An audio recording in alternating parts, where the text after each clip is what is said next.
Bismillahirrahmanirrahim. Assalamualaikum warahmatullahi wabarakatuh.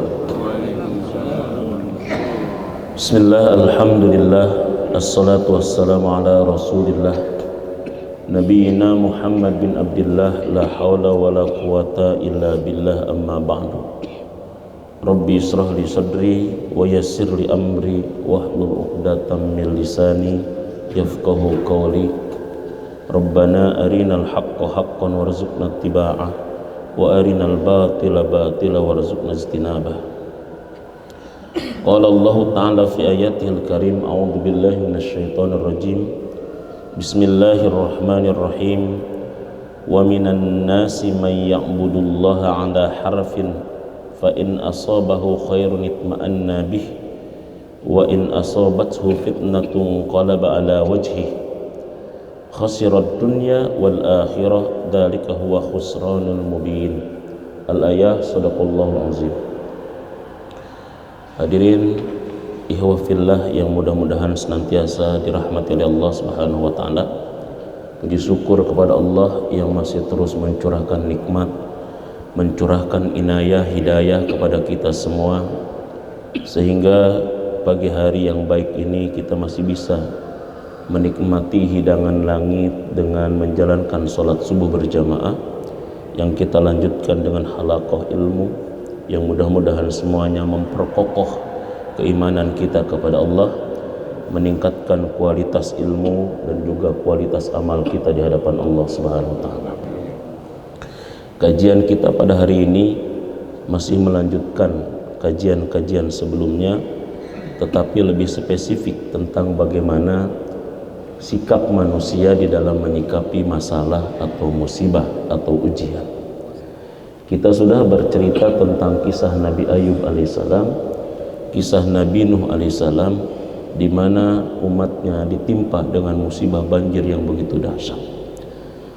Musibah adalah sesuatu yang tidak bisa dihindari. Ujian adalah merupakan bagian daripada sunatullah yang manusia hidup pasti akan diuji oleh Allah Subhanahu wa taala. Jangankan kehidupan, kematian pun tetap ujian. Alladzi khalaqal mauta wal hayata liyabluwakum ayyukum ahsanu amala. Allah yang telah menciptakan hidup, Allah yang telah menciptakan kematian, liyabluwakum, untuk menguji kalian siapa yang terbaik amalnya. Cuma persepsi manusia tentang ujian itu kadang-kadang terhadap yang buruk saja. Jadi manusia itu mengatakan ujian kalau misalkan dia mengalami kesulitan, lagi kesusahan, ya, lagi sakit, lagi ada masalah, baru dia mengatakan apa? Ujian. Tapi kalau kebanyakan duit, lagi sehat, lagi bahagia, tidak pernah menganggap itu apa? Ujian. Padahal kan ayatnya mengatakan begitu. Ujian itu bisa bentuknya yang baik, bisa bentuknya yang buruk. Kullu nafsin dha'iqatul maut wa nabluukum bisyarri wal khair fitnah wa ilaina turja'un. Setiap yang bernyawa pasti akan mengalami kematian. Wa nabluukum bisyarri wal khair. Dan kami akan menguji kalian baik dengan keburukan maupun dengan kebaikan. Bisyarri wal khair. Baik dengan musibah maupun dengan kenikmatan, baik dengan sehat maupun dengan sakit, baik dengan bahagia maupun dengan sedih. Itu ujian, ya. Jadi ujian itu bukan hanya hal-hal yang buruk saja. Inilah yang menyebabkan kenapa manusia ketika diuji susah dia kadang-kadang sukses, kadang-kadang lulus, tapi kalau diuji senang kadang-kadang lolos. Betul nggak? Korun itu ketika diuji susah apa? Lulus dia. Ibadahnya begitu luar biasa. Ketika diuji dengan kenikmatan berbentuk harta yang banyak, lolos dia kadang-kadang, bablas dia, tidak lulus dalam ujian itu. Sa'labah ketika diuji susah, tidak pernah ketinggalan sholat berjamaah. Sebelum azan berkumandang nongkrong dia di saf yang pertama. Begitu Sa'labah dikasih ujian yang menikmati, ujian yang enak, kambingnya banyak, hartanya banyak, jangankan di saf yang terdepan, kadang-kadang seminggu sekalipun kagak ke masjid. Kenapa sebabnya? Karena ketika orang diuji dengan susah, dia sadar itu ujian, makanya dia lulus. Kenapa ketika diuji dengan senang orang kadang-kadang tidak lulus? Karena dia tidak sadar kalau kesenangan, kenikmatan itu bagian daripada apa? Bagian daripada ujian itu. Nah, dalam kesempatan ini ada dua tipe logi manusia di dalam menyikapi ujian di dalam Al-Quran. Ya, pertama, tipologi manusia ketika menerima ujian atau musibah, dia senantiasa mengeluh, dia depresi, dia stres, bahkan dia kufur dan kembali kepada kekufuran. Ada yang begitu. Ini tipologi manusia yang tidak siap hidup susah, siapnya hidup. Kalau misalkan mau senang, mau bahagia, nggak perlu dipersiapkan, Pak. Betul nggak? Makanya kadang-kadang suka ada orang ngelamar calon istrinya, ya mau neng dibawa senang, nggak usah ditanya kalau bab itu. Ya semuanya pasti apa? Pasti mau. Nggak ada satupun orang yang nggak mau dibawa apa? Dibawa senang. Justru kita hidup ini harus siap susah, bukan siap apa? Bukan siap senang. Harus siap sakit, bukan siap sehat. Harus siap kita susah, bukan siap bahagia. Harus siap menderita, bukan siap apa? Karena yang dipersiapkan adalah itu. Karena kalau senang, bahagia, sehat tidak perlu diapain? Dipersiapkan. Jadi kenapa ada sabar gitu loh? Kenapa ada ridho? Karena nanti kita akan menghadapi sesuatu yang tidak kita siap menghadapinya. Ini ujian. Surat yang kedua-dua Al-Hajj ayat yang 11. 22 Al-Hajj ayat 11. Wa minan nasi may ya'budullaha ala harfin. Dan di antara manusia ada orang yang menyembah Allah, ada orang yang taat, ada orang yang ibadah kepada Allah ala harfin. Harfin ini di tepian. Dalam tafsir Ibnu Katsir ala syakkin, dalam keraguan, kurang yakin. Dalam tafsir Imam Al-Qurtubi ala di'fin, dalam kondisi lemah. Atau ala syartin, ibadahnya adalah ibadah yang bersyarat. Gua mau sholat subuh, kalau misalkan tiba-tiba selesai sholat subuh, kerjaan lamaran diterima. Kalau lamaran tidak terima, gaji kagak naik, nikmat kagak ada, pensiun dari sholat, repot kayak begini. Ini namanya ala syartin. Ibadahnya apa? Bersyarat. Taatnya, baiknya bersyarat. Wa minan nasi may ya'budullaha ala harfin. Ada manusia yang ibadah kepada Allah, dia bersyarat, ala syakin dia kurang mantap, ala dipin dia lemah. Fa in asobahu khairun itma'anna bih, kalau dia ditimpa kenikmatan, kalau dia ditimpa kesenangan, maka dia apa? Dia puas, dia tentram, baru dia rajin ibadah. Wa in asobathu fitnatun, kalau ditimpa dia fitnah, ujian, cobaan, kesulitan, inqalaba ala wajhi, dia balik ke belakang, dia kufur, dia keluar dari Islam. Ini kan terkait dengan adanya orang Yahudi. Dia datang kepada Rasul mau masuk Islam. Pas dia masuk Islam, ternyata istrinya yang tadinya tidak hamil. Bukan hanya istrinya yang hamil, kudanya pun hamil. Jadi setiap istrinya hamil, kudanya juga hamil. Dia langsung datang kepada Nabi. Hei Muhammad, agama ini agama yang baik. Aku pas masuk agama ini, istriku yang tidak hamil, kudaku yang tidak bunting sekarang. Agama yang baik, luar biasa. Tapi begitu pas hamil, akhirnya apa? Anaknya meninggal. Lahirin kudanya juga, ternyata anak kudanya meninggal. Langsung dia, Muhammad ini agama buruk kayaknya gitu. Balik lagi dia ke situ. Dia beragama kalau mendapatkan kenikmatan. Bab zakat, Islam hebat, harus di-push supaya zakatnya luar biasa. Bab infak, bab wakaf hebat. Begitu nanti dengan syariat-syariat agama yang lain, dia justru malah apa? Mengintimidasi, mengkriminalisasi, bahkan menyalahkan Islam. Ini namanya ya'budullaha ala harfin, ibadahnya di tepian, di tepi jurang. Ini kalau dalam bahasa Arab namanya adalah isti'arah tamsiliyah. Mazajnya mazaj isti'arah tamsiliyah. Kondisi lemahnya iman dalam ibadah yang digambarkan, yang ditamsil dengan orang yang berada di tepi jurang.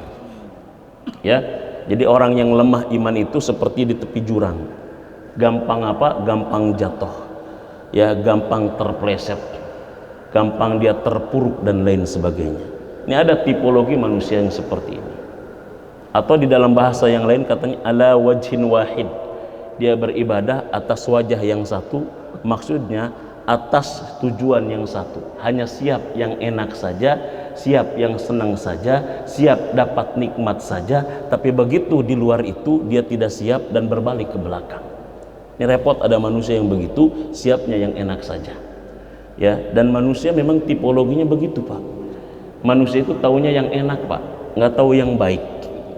Jadi kenapa kita kadang-kadang harus banyak harus mengikuti ajaran Allah, harus mengikuti ajaran Rasulullah SAW, harus beragama, karena kita itu sebetulnya nggak tahu yang baik, taunya kita itu yang enak. Manusia itu hanya tahu yang enak, yang ladid, yang mantap, yang asik, gitu. Manusia itu taunya yang begitu. Coba lihat nanti surat apa? Surat yang ke-8 misalnya. Ya, ayat yang ke berapa itu? Ayat yang ke-24 ada apa? Ya ayyuhalladzina amanu stajibu lillahi walir rasuli idza da'akum lima yuhyikum wa'lamu annallaha yahulu bainal mar'i wa qalbihi. Hei orang-orang yang beriman, penuhilah seruan Allah dan Rasul ketika seruan itu mengajak kalian kepada kehidupan, dan ketahuilah bahwasanya Allah itu membatasi antara diri kalian dengan hati kalian. Jadi kita itu dibatasi, Pak, antara diri kita dengan hati kita. Maksudnya apa? Maksudnya kita kadang-kadang tidak tahu apa yang terbaik buat diri kita. Kita taunya apa yang enak buat diri kita. Makan siput kan enak, Pak, sebetulnya. Tapi kadang-kadang kurang apa? Kurang baik. Usia 60 tahun misalkan, makan sate, makan soto, apalagi sotonya babat kadang-kadang itu. Enak nggak? Enak. Tapi baik nggak kira-kira? Nggak baik. Beres makan langsung periksa kemana? Ke lab. Kolesterol naik, asam urat naik kadang-kadang.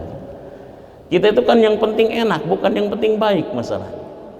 Makanya akhirnya agama di situ berperan, bukan hanya yang enak, tapi baik kagak. Makanya bahasa agamanya thayyib.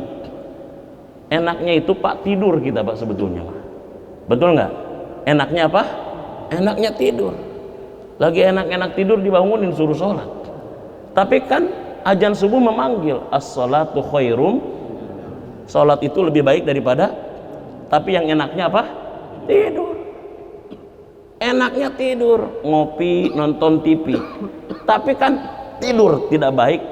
Betul dia enak, tapi dia tidak baik. Yang baik apa? Sholat kau yang baik, ngaji yang baik. Maka manusia kadang-kadang nggak tahu mana yang baik. Makanya agama berperan itu mengajarkan yang baik, bukan hanya mengajarkan yang enak. Makanya ada manusia yang ternyata siapnya hidup enak. Begitu dia diuji oleh Allah dengan yang pahit, dengan yang buruk, dia apa? Inqalaba ala wajhi, berbalik ke belakang, kupur kembali, pensiun jadi orang soleh. Pensiun jadi orang soleh. Pensiun ibadah. Aduh repot kalau udah pensiun jadi orang soleh. Kenapa bapak sekarang nggak soleh lagi? Udah pensiun gua. Kenapa dulu soleh nggak berubah nasib katanya? Repot kalau begitu.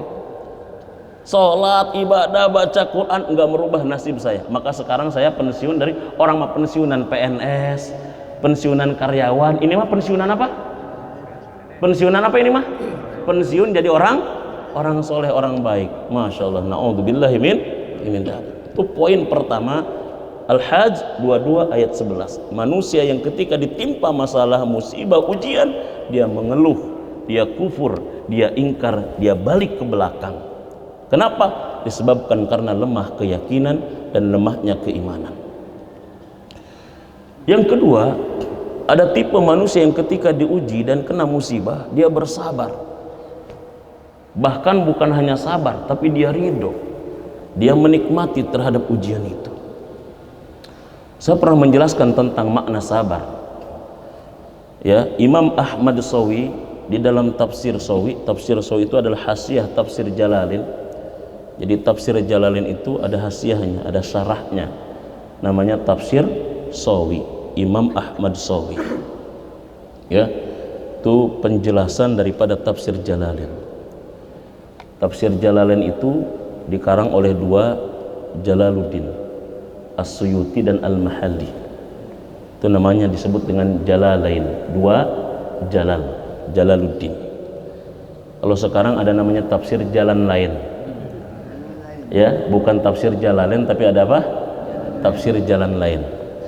Jadi jamaah sekalian hati-hati ya kalau lihat atau baca tafsir jalan lain. Jilbab tidak wajib, itu menurut tafsir jalan lain. Ya, Islam adalah agama radikal, itu menurut tafsir apa? Tafsir jalan lain, ya. Jadi ada dua tafsir, hati-hati. Tafsir Jalalain dengan tafsir jalan lain. Nyasar nantinya kalau ke jalan lain gitu ya. Jadi kata Imam Ahmad Saudi, sabar itu adalah al-habsu lin nafsi alama tukrah. Jadi sabar itu adalah menahan diri terhadap sesuatu yang tidak disukai. Apa Pak? Menahan diri terhadap sesuatu yang tidak disukai. Atau terjemah bebasnya, menahan diri terhadap sesuatu yang tidak sesuai harapan. Harapannya hidup ini sehat terus. Harapannya apa? Tapi kenyataannya sakit. Nah itu harus bertahan, jangan ngadat, jangan protes kepada Allah. Itu namanya sabar. Al-habsu lin nafsi alama tukrah. Jadi menahan diri terhadap sesuatu yang tidak kita sukai. Harapannya punya istri nggak cerewet, karena pas pertama ketemu istrinya kayaknya pendiam. Ayo gimana Neng, mau ama A? Gimana Neng misalnya? Ya, ternyata pas sudah jadi istri 1 tahun 2 tahun cerewetnya minta ampun. Uang belanja dikit, uang belanja kurang dikit aja langsung bimoli, bibir monyong 5 cm, jamur aja misalkan. Itu harus bertahan. Harus apa? Bertahan. Alama tukroh, terhadap sesuatu yang tidak kita sukai. Karena nanti dalam hidup itu begitu. Kalau dalam ilmu sosiologi ada yang namanya Dasein dengan Dasein katanya kan. Antara yang semestinya dengan kenyataan itu biasanya berbeda. Nah disitulah sabar diperlukan sebetulnya. Harapannya ustadz ini ngaji yang adem-adem, ternyata pas ketika ngaji nyinggung lulu. Langsung dia besok dia langsung berazam, besok gua kagak ngaji lagi, disinggung lulu. Ini namanya sabar. Jadi sabar itu adalah begitu Pak. Ya karena kita akan menemui sesuatu yang tidak kita sukai, maka sabar dibutuhkan. Kalau ridho itu di atas daripada sabar. Bahasa kitanya ridho itu sering diterjemahkan dengan rela. Makanya kalau saya, karena dia di atas sabar, kalau sabar sekedar bertahan, tapi kalau ridho bukan hanya bertahan, menikmati sesuatu yang tidak disukai, menikmati sesuatu yang apa? Yang tidak disukai, yang tidak sesuai harapan. Harapan sehat tapi sakit dinikmati. Alhamdulillah Allah kasih sakit, mungkin banyak dosa kayaknya, sehingga dengan sakit dosa saya diampuni oleh Allah. Mungkin saya banyak tidak menyebut nama Allah, dengan sakit dikit-dikit Allah Allah Allah, di rumah boro-boro kadang. Alhamdulillah dengan pensiun sholat berjamaah, menikmati, bukan stres dengan pensiun. Karena ada orang sebelum pensiun stres duluan Pak. Ada, betul nggak? Pensiun 5 tahun lagi stresnya udah duluan. Mana cicilan can lunas, ini begini, mau pensiun 5 tahun pensiun stresnya sudah duluan. Justru harusnya dengan pensiun kita apa? Menikmati. Dulu kadang-kadang berangkat gelap, pulang gelap, boro-boro buka Quran, yang dibuka bon terus kadang-kadang gitu. Alhamdulillah sudah pensiun. Jadi nikmati, itu namanya menikmati. Kenapa sebabnya? Pak, dalam hadis sahih ini Pak, hadis Muslim, idza aradallahu bi 'abdihi khairan, apabila Allah menghendaki kebaikan kepada seorang hamba, ista'malahu. Apa arti ista'malahu? Ista'mala yasta'milu. Bahasa kitanya mungkin maka Allah mempekerjakannya, memanfaatkannya. Sahabat nanya, wa ma yasta'milu ya Rasulullah, bagaimana cara Allah mempekerjakan kami wahai Rasulullah? Yuwaffiq li amali soleh qabla mautihi, diberikan taufik, hidayah, kemudahan beramal soleh sebelum wafatnya dia. Apa katanya? Diberikan kemudahan, taufik beramal soleh sebelum apanya? Sebelum wafatnya. Jadi kalau misalkan perusahaan tidak bisa menggunakan kita lagi karena sudah agak lambat, sedangkan sekarang adalah generasi milenial cepat, karena kita tua, karena kita lambat, udah akhirnya pengurangan. Maka apa? Jangan khawatir, kata Allah, aku yang akan mempekerjakan kamu. Perusahaan tidak mempekerjakan kamu, karyawan orang tidak mempekerjakan, aku yang akan angkat kau jadi karyawanku. Gimana caranya? Kata para sahabat, kata Rasul, kau kumudahkan beramal soleh sebelum kematianmu. Masya Allah. Jadi orang pensiun yang rajin ke masjid, yang rajin baca Quran, itu karyawan siapa? Karyawan Allah. Jadi mulai sekarang jangan stres kalau mau apa? Nikmati gitu loh. Jadi itu yang kedua. Ada nggak di sini pensiunan kira-kira? Mayoritas kayaknya. Oh. Pensiun dari yang lain, tapi dalam amal soleh tidak ada pensi. Dalam thalabul ilmu tidak ada pensi. Minal mahdi ilal lahdi. Makanya nanti di bawah ada TK, taman kanak-kanak, di atas ada TK, taman kakek-kakek. Ya, TK dan TK kayak gitu. Jadi tipologi yang kedua adalah manusia yang sabar, yang menikmati, yang bertahan terhadap ujian dan musibah itu. Kita contohnya sudahlah Nabi Ayub alaihissalam, waktu itu kita sudah jelaskan. Ini surat yang kedua 155 157. Ternyata Bapak dan Ibu yang dirahmati oleh Allah, menarik sebetulnya. Coba kita lihat ya, surat yang keberapa tadi? Surat yang kedua 155 157. Kalimat dalam ayat itu bukan hanya Allah menjelaskan tentang orang yang sabar terhadap ujian, tapi ternyata kalau kita tadaburi ayat itu, ya, kalau kita tadaburi ayat itu, Allah pun di dalam ayat itu menjelaskan tentang tips bagaimana cara bisa bersabar. Makanya dalam ayat itu coba lihat. وَلَنَبْلُوَنَّكُمْ بِشَيْءٍ مِّنَ الْخَوْفِ وَالْجُوعِ وَنَقْصٍ مِّنَ الْأَمْوَالِ وَالْأَنفُسِ وَالثَّمَرَاتِ وَبَشِّرِ الصَّابِرِينَ الَّذِينَ إِذَا أَصَابَتْهُم مُّصِيبَةٌ قَالُوا إِنَّا لِلَّهِ وَإِنَّا إِلَيْهِ رَاجِعُونَ أُولَئِكَ عَلَيْهِمْ صَلَوَاتٌ مِّن رَّبِّهِمْ وَرَحْمَةٌ وَأُولَئِكَ هُمُ الْمُهْتَدُونَ.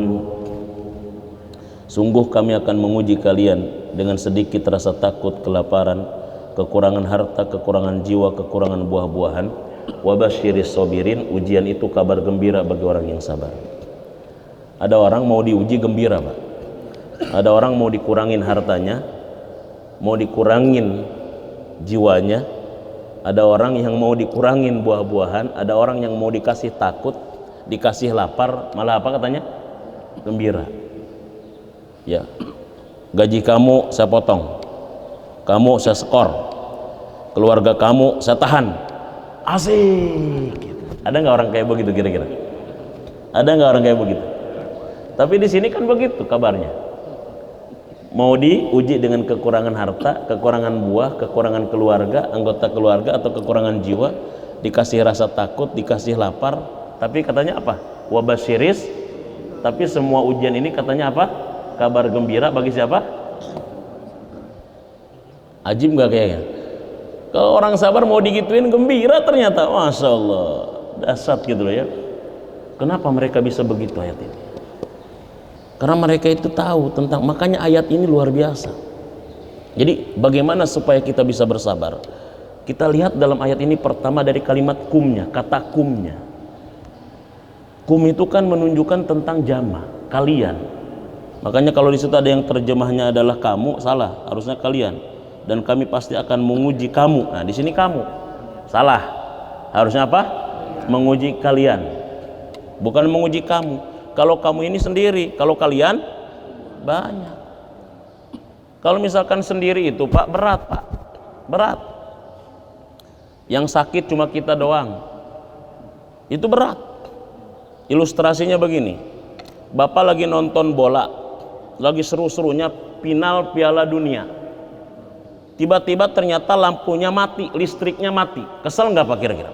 Lagi seru, listrik mati, kesel. Tambah kesel lagi ketika kita nanya kepada tetangga depan kita, gimana listrik di rumah mati? Kagak.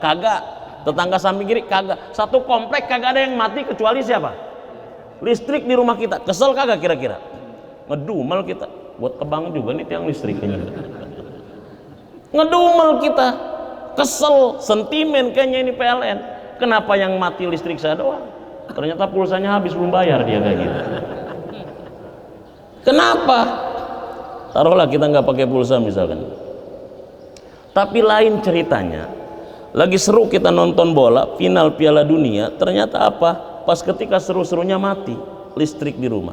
Kita tanya tetangga depan, gimana listrik? Pak, di rumah Bapak mati nggak? Mati. Samping kanan kita mati, samping kiri kita mati. Pas ditanya ke satpam, emang satu komplek mati Pak. Agak lega. Betul nggak? Agak lega. Oh, ternyata yang mati itu bukan hanya apa? Bukan hanya rumah saya, semuanya. Agak lega, terobati. Sama. Saya tanya kira-kira siapa yang pernah sakit gigi di sini kira-kira? Hah? Siapa yang pernah sakit gigi coba? Coba rata-rata. Banyak kan yang pernah sakit gigi. Artinya ketika kita sakit gigi, jangan merasa kita yang menderita. Ada orang juga yang lain sakit. Ketika kita sakit kepala, orang lain juga pernah sakit. Ketika kita meriang, orang lain juga pernah. Artinya meriang, sakit gigi, semuanya. Kalau semua kan agak ringan kita. Makanya Allah bilang ujian bukan hanya kamu, tapi semua. Ini baru kadang-kadang sholatnya belang betong aja baru saya kan sudah rajin sholat, sedekah juga udah banyak, baca Quran. Kenapa sih mesti begini saja? Harusnya bukan saya, tuh si fulan yang malas ibadahnya. Emang Nabi kagak ibadah Pak? Emang Rasulullah kagak soleh? Emang Nabi Ayub kagak soleh? Mereka orang-orang soleh, orang beriman, tapi mereka juga diapain? Diuji. Semakin soleh semakin diuji. Jadi tipnya, cara supaya kita bisa bertahan dan bersabar apa? Yang pertama, yakini kalau ujian itu untuk siapa? Jangan merasa paling menderita sendiri. Ini malah langsung pas ujian langsung nyetel kaset lagu Meggy Z, aku merasa orang termiskin di dunia, orang-orang ya, yang penuh derita bermandikan, seolah-olah dirinya yang paling susah, seolah-olah dirinya yang paling susah, yang paling menderita. Salah. Bahkan kita kalau mau jujur dan tengok, banyak orang yang lebih menderita daripada siapa. Makanya kali-kali jalan-jalan itu jangan ke mall melulu, Bu. Jangan jalan-jalan itu ke tempat enak terus, kali-kali jalan-jalan ke rumah sakit. Mau kemana jalan-jalan minggu ini weekendnya? Ke rumah sakit. Mau kemana weekendnya? Mau ke kuburan gitu. Betul nggak? Itu satu. Pertama, supaya bisa sabar, yakini bahwa ujian bukan hanya untuk sendiri, tapi untuk semuanya. Jangan ngerasa paling menderita sendiri. Yang kedua, lihat dalam ayat ini. Allah sudah catat, dikunci sebanyak apapun ujian itu. Allah bilang bisain, sedikit. Apa? Wala nabluwannakum bisain, sedikit dibandingkan apa? Satu, sedikit dibandingkan daripada nikmatnya. Kita dulu pernah bercerita bagaimana Nabi Ayub bisa bersabar, karena Nabi Ayub selalu membandingkan antara ujian dengan nikmatnya. Ketika istri Nabi Ayub mengatakan, wahai suamiku, kau seorang nabi, kau seorang rasul, kau ibadahnya baik, kau sholih, kalau kau minta sama Allah agar disembuhkan, diangkat penyakitmu, saya yakin Allah pasti akan kabulkan doamu, disembuhkan penyakit. Apa Nabi Ayub jawabannya? Apa kata Nabi Ayub? Istriku baru 18 tahun sakit, aku sehat dan punya segala-galanya 70 tahun. Apalah bandingannya yang 18 tahun dibandingkan yang 70 tahun sehat, punya segala-galanya, dikasih nikmat, baru 18 tahun dikasih sakit. Aku malu kalau udah harus protes sama Allah. Malu aku, kata Nabi Ayub. Aku malu. Jadi menurut Ayub itu kunci sabarnya membandingkan. Makanya Bapak bandingkan. Jujur sekarang, fair kita sekarang. Ayo bandingkan. Sering sakit atau seringan sehatnya? Jujur, sering sakit seringan sehatnya? Seringan bahagianya, seringan sedihnya? Seringan dompet kosongnya atau dompet isinya? Isinya. Bu, suami seringan ngasih uang belanjanya, seringan kagaknya? Ngasih. Seringan ngasihnya. Ini mah kadang-kadang ngasihnya dalam sebulan 30 hari, ngasihnya 29 hari. Sehari kagak ngasih, itu lupa yang 29 hari kadang-kadang. Diinget-inget aja yang sehari. Dasar makan mah gembul, pingin yang enak, ngasih belanjaan kagak. Padahal baru sekali kagak ngasihnya. Betul nggak? Iya, suami tiap hari ngasih. Pas dalam 1 bulan 1 kali dia nggak ngasih. Mungkin kayaknya duitnya lagi habis kali gitu loh ya. Nggak ngasih dia. Itu ngomelnya makan gembul, pingin yang enak, ngasih belanja kagak. Padahal hanya hari itu doang nggak ngasih. Lupa dengan yang 29 hari gara-gara satu. Lupa sehat yang 30 tahun gigi gara-gara semalam sakit. Masya Allah. Bandingin. Allah itu fair, silahkan bandingkan. Seringan sakit, seringan sehat. Seringan makan, seringan kagak makan. Seringan senang, seringan sedih. Kan begitu, seringan banyak nikmat atau banyak musibah. Bandingin. Begitulah kunci sabarnya Nabi Ayub alaihissalam. Bisyai'in. Yang kedua apa? Sedikit dibandingkan apa? Sedikit dibandingkan pahalanya. Dibandingkan apa? Pahalanya. Ada orang Pak, ketika dia mati dapat pahala begitu besar di surga. Dia tanya kepada Allah, wahai Allah, perasaan aku amalannya biasa-biasa aja, sholat yang wajib doang, puasa yang wajib doang, sedekah zakat doang yang wajib doang, tapi kenapa balasannya begitu besar kayak begini? Wahai Allah, ini adalah balasan kesabaranmu ketika kau ditimpa ujian. Sampai-sampai dia berharap, ya Allah, seandainya kau balikin aku ke dunia, aku hanya pingin diuji saja supaya pahalanya seperti ini. Masya Allah. Jadi kadang-kadang ujian itu Allah tahu sama kita. Sholat kurang khusyuk, baca Quran kurang fasih, betul nggak? Kadang-kadang sedekah kurang ikhlas, tapi nikmat dikasih terus. Syukurnya kurang, ini orang kayaknya syukur kurang nih. Syukurnya 50%, harusnya 100%. Allah kasih masalah, Allah kasih ujian, dia sabar 50%, syukur 50%, jadi berapa? 100%. Itulah kadang-kadang cara Allah ingin memasukkan kita ke dalam surganya. Begitu Allah itu. Begitu Allah itu. Dan ujian juga kadang-kadang sebetulnya untuk mengingatkan kita. Karena kita itu kadang-kadang suka lupa terhadap nikmat, Pak.